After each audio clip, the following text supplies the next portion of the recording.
Hello दोस्तों, 7 दिनों में 7 डे स्ट्रेटजी लेके आया हूं मैं। जेआईबी फर्स्ट पेपर यानी पीपीबी को कैसे पास करें 7 दिनों में। तो ये स्ट्रेटजी 7 दिनों की इसलिए बनाई गई है क्योंकि इस बार एग्जाम में बहुत ज़्यादा समय आपको नहीं मिल रहा।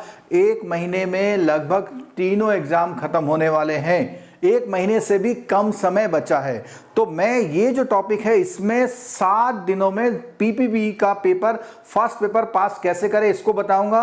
और ये बहुत जरूरी भी है क्योंकि जब आपका पहला पेपर निकल जाता है तो आपको बहुत मोटिवेशन मिलता है बाकी रेस्ट 2 पेपर को करने में। सेकंड चीज, ये पेपर एक ऐसा है अगर आप इसमें 60 मार्क्स ले आए तो वहां पे 45 से भी काम आपका चल सकता है, जो लोग सिंगल अटेम्प्ट में ये पेपर को क्लियर करना चाहते हैं। तो इसमें इस स्ट्रेटेजी में हम बताएंगे कि वो कौन से टॉपिक हैं जिनको एग्जाम में जाने से पहले आप जरूर पढ़ लें। उन मस्ट रीड टॉपिक, इन टॉपिकों को जरूर करना। देखिए, जब हम 7 दिनों की स्ट्रेटेजी बता रहे हैं तो ये डेफिनेट है कि 7 दिनों में बुक कंप्लीट नहीं हो सकती। बुक के लिए तो कम से कम 3 से 4 महीने चाहिए अगर आपको कंप्लीट करना है। तो उन टॉपिकों के बारे में बात करेंगे और ये जो भी टॉपिक हैं इन टॉपिकों को बात करने के लिए हम जो बुक का सिलेबस है, जो आपका मॉड्यूल सिस्टम है, उस मॉड्यूल से बात करेंगे। जैसा कि आपको पता है कि हमारे 5 मॉड्यूल हैं, A B C D E. जो ई मॉड्यूल है कई लोगों की पुरानी बुक में हो सकता नहीं हो, एथिक्स वाला, लेकिन उसको आपको पढ़ना है क्योंकि कुल मिला के 5 मॉड्यूल हैं। और इन 5 मॉड्यूलों में एक एक मॉड्यूल की बात करते हैं। सबसे पहले मैं लेता हूं मॉड्यूल ए में वो कौन से टॉपिक हो जिसको पढ़े बिना आप एग्जाम देने मत जाना। क्यों? क्योंकि अगर आप वो भी नहीं पढ़ के जाओगे तो एग्जाम देने काहे के लिए जा रहे हो। ठीक है, ये वो मस्ट टॉपिक हैं जिनमें से एग्जाम्स में से क्वेश्चंस आते हैं। और इसके साथ साथ अगर आप फर्स्ट पेपर देने जा रहे हैं तो हो सकता है उसमें से कुछ पार्ट सेकंड और कुछ थर्ड में आए, या जब आप जेआईबी कर लेंगे तो इसमें से कुछ पार्ट आपका सीएआईबी में भी बहुत काम आने वाला है। तो इसीलिए ये इंपॉर्टेंट टॉपिक है, इनको जरूर आपने करना है। तो पहला टॉपिक है बेसल, बहुत इंपॉर्टेंट टॉपिक है। मुझे ये लगता है कि बेसल में से 4 to 5 क्वेश्चन भी आपके आ सकते हैं, अदरवाइज आपका सीआईबी में तो बेनिफिट मिलने वाला ही है इसमें। ठीक है, नेक्स्ट बात करते हैं एलसी। एलसी भी सेम इस तरह का टॉपिक है, 2 से 3 मार्क्स यहां आ सकते हैं और उसके बाद सीआईबी में। अगला टॉपिक है इंश्योरेंस, म्यूचुअल फंड और कैपिटल मार्केट का। देखिए, ये जो 3 टॉपिक मिला करके भी हैं आपको 3 to 4 मार्क्स ये भी दे सकते हैं। आपका जो मर्जर वाला है बहुत सिंपलेस्ट टॉपिक है, उसमें 1 से 2 मार्क्स मिल सकते हैं आपको। और सिविल और बीसीएसबीआई ये भी आपको 1 से 2 मार्क्स दे सकता है, छोटे टॉपिक हैं। तो मैंने ये जो टॉपिक चूज किए हुए हैं, इन टॉपिक से आप चाहें तो 15 मार्क्स अपने पक्के कर सकते हैं सिर्फ इन टॉपिक से। अगर आप और पढ़ेंगे तो हो सकता है 4-5 मार्क्स और आपके आ जाएं।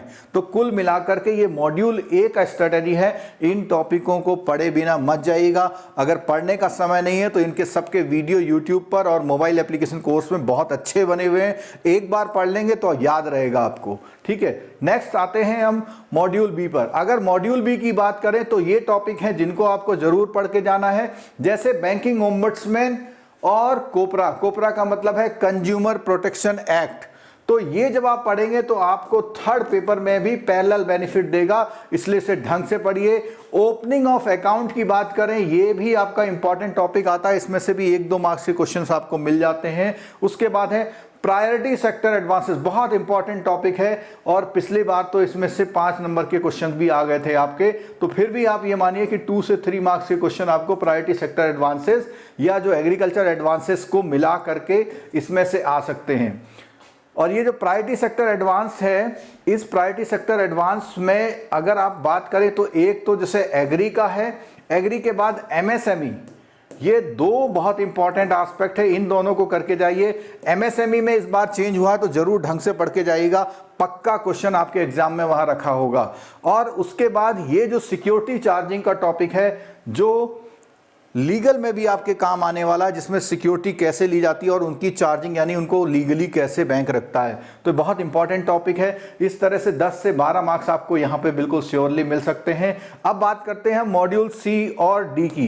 देखिए, मॉड्यूल और सी और डी में मैंने यहाँ कोई टॉपिक नहीं लिखा है। इसलिए टॉपिक नहीं लिखा है कि आप क्या करें, सिर्फ मेरे 3 या 4 वीडियो मॉड्यूल सी में बने हुए हैं, उनको देख लें। ऐसी मॉड्यूल डी में भी 4 वीडियो बने हुए हैं। अगर आप ये दोनों वीडियो देखते हैं तो इस 2 मॉड्यूल से जो 25 मार्क्स का करीबन आपको श्योरली क्वेश्चंस मिल सकते हैं। कई बार मेरे पढ़ाए हुए जो बिल्कुल वर्ड टू वर्ड वही क्वेश्चन आते हैं लास्ट टू लास्ट ईयर। जितने एग्जाम्स जब भी होते हैं तो मैं जो 1.5 या 2 घंटे की लाइव क्लास एक साथ लेता हूं, उसमें से कई क्वेश्चन सीधे 20-25 क्वेश्चन आ जाते हैं। और वो इन दोनों टॉपिक में भी ऐसे ही बहुत सारे क्वेश्चंस हैं जो छोटे से टॉपिक में कवर करके बनाए गए हैं। पूरा पढ़ने की ऐसा जरूरत नहीं है, क्योंकि टाइम नहीं है। पढ़ने की जरूरत का मतलब मैं ये मना नहीं कर रहा हूं पढ़िए नहीं, अगर आपके पास टाइम है तो जरूर पढ़ के जाइए, बिना पढ़े जाने से अच्छा है पढ़ के जाइए। लेकिन अगर आप 7 दिनों में पास होना चाहते हैं तो इन वीडियोस को इस तरह से आप देख लीजिएगा। अब बात करते हैं जो नया वाला मॉड्यूल जोड़ा हुआ है, मॉड्यूल ई। देखिए, इसको पढ़ने का बिल्कुल समय नहीं है। अगर आप समय निकाल पाते हैं तो जो इस मॉड्यूल ई में से पढ़ रहे हैं तो आपको क्या है, एक अलग तरह का, क्योंकि इसमें बहुत ज्यादा फैक्ट की बातें नहीं है, एक कॉन्सेप्ट है। आपके साइकोलॉजी को रीड करने का एक कॉन्सेप्ट है। इसको पढ़ने के लिए अगर आप पढ़ते हैं तो जो भी टॉपिक पढ़ें 2-3 बार पढ़ें। ये हमारे वीडियो देख लीजिए आप, उसमें समराइज करके बताया गया है, क्योंकि ये बिल्कुल नया टॉपिक है, नया मॉड्यूल है। इसके टॉपिक आपको बिल्कुल नए लगेंगे। हाँ, अगर पढ़ रहे हैं तो उसमें जो हेडिंग्स हैं उनको आप हाईलाइट करके मेमोराइज कर सकते हैं। लेकिन क्योंकि एग्जाम में कोई भी क्वेश्चन बहुत सीधा सीधा नहीं आता है, तो इसलिए इसको आपको बहुत ही अच्छी तरह से पढ़ने की जरूरत है। ठीक है, तो इसी के साथ आप इस स्ट्रेटजी को फॉलो करिए। 7 दिन ढंग से पढ़ लीजिए, सुबह 3 घंटा, शाम 3 घंटा। आपका जितना भी मैंने ये टॉपिक्स लिखवाए हैं वो हो जाएंगे। उसके साथ जो फ्री लाइव क्लास चल रही हैं उनको ले लीजिए। आपका ये पेपर बिल्कुल 100% निकलेगा। इस पेपर में बहुत अच्छी मेहनत करिए, क्योंकि यही पेपर का बेनिफिट आपको 2nd और 3rd में भी मिलता है। चाहे आप मोटिवेशन के रूप में ले लीजिए, चाहे आपका जो नॉलेज बढ़ता है वही, उसी में से कुछ टॉपिक के क्वेश्चंस आपके 3rd पेपर में भी डायरेक्टली आते हैं, जैसा मैंने अभी स्ट्रेटजी में बताया था। और इसी के साथ मेरी आप सबको शुभकामनाएं। और जो लोग मोबाइल एप्लीकेशन कोर्स लेना चाहते हैं तो वो ऑफर एक्सटेंड कर दिया है। उस मोबाइल एप्लीकेशन के कोर्स में समराइज है, आप एक ही जगह में जाके पूरी चीजें देख सकते हैं। जो आप रीडिंग 6 घंटे में करेंगे, उस रीडिंग को हमने समराइज करके आधे से 1 घंटे में उस टॉपिक को कवर किया हुआ है। तो इसी के साथ मेरा दोबारा से आपको बेस्ट ऑफ लक।